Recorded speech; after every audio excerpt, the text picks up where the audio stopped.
So we are going to braid the different types of challah starting with one strand. So what can we make with one strand? We can of course make our Rosh Hashanah crown. And during Rosh Hashanah, of course, we add raisins or other dried fruit. I'm just going to put a little bit of flour on the work surface. So we're going to start with one strand, one blob of dough for our crown challah. All you have to do is roll the whole entire piece out.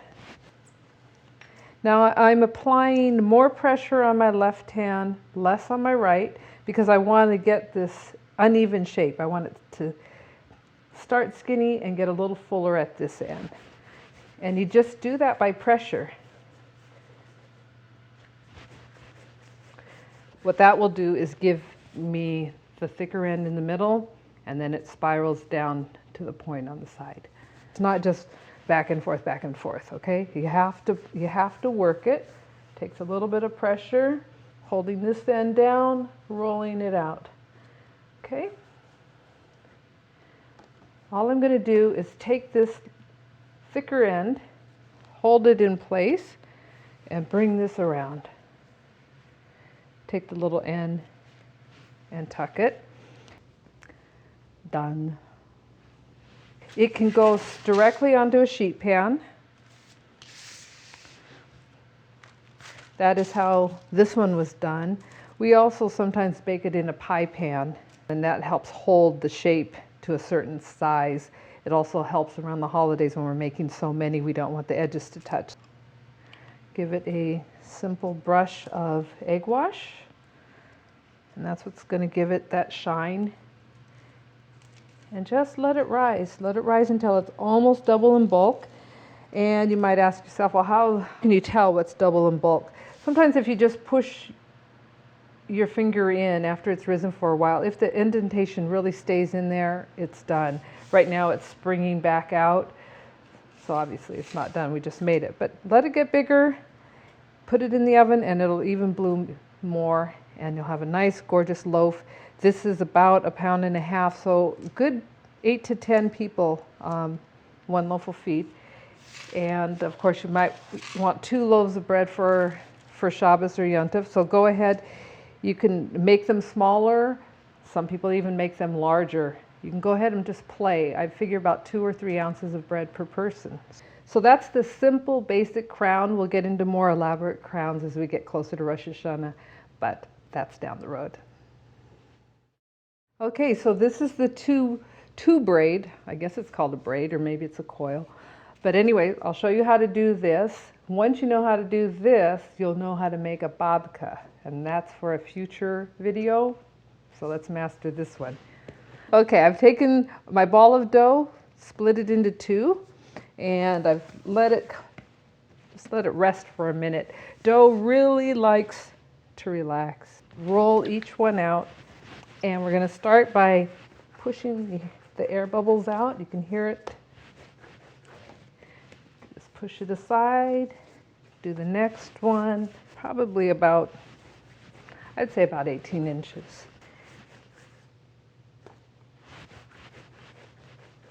And again, just like with the rolls, we don't want to roll and push hard to a point. We just want to keep our hands up the same distance across.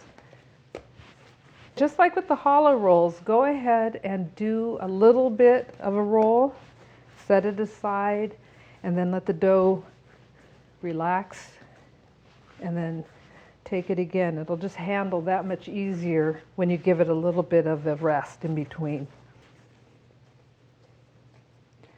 I can feel air bubbles in there, so I'm squishing them out. I don't want to have big air pockets in my loaf of challah.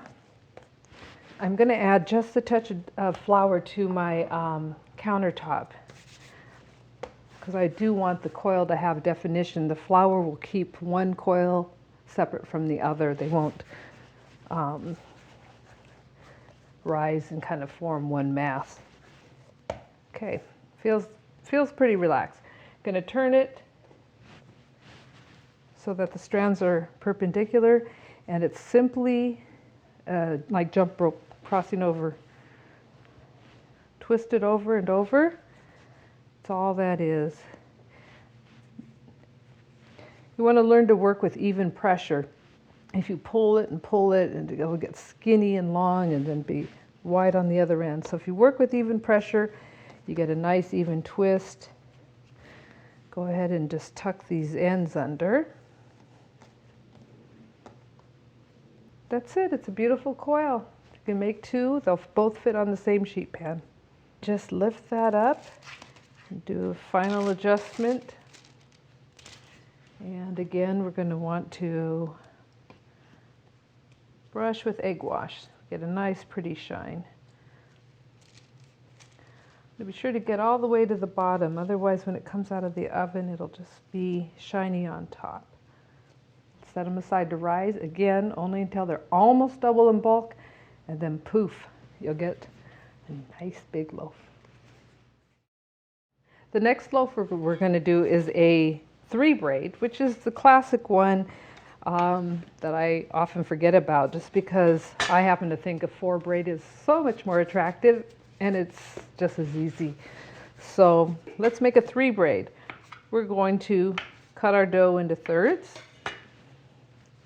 And again, just go ahead and start getting these strips to relax.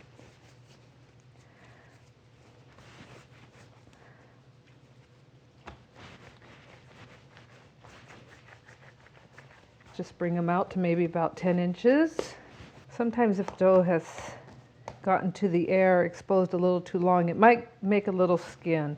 I'm going to go ahead and just whack that off because I really want a smooth challah. Turn the 3 strands perpendicular to you and just braid over, under, and just braid it like you would do somebody's hair. I usually turn it around to finish off the other end. Basically, you do a reverse just to get it done. And try to finish it off the same way. And that's really all there is to a 3-braid. Pretty simple there, nothing to worry about. As you can see, it's flatter. It doesn't have that extra lift that a 4 or 6 braid have, but it is still beautiful nonetheless. And all you have to do, get your pan, put it on there, and go right ahead and brush it with egg.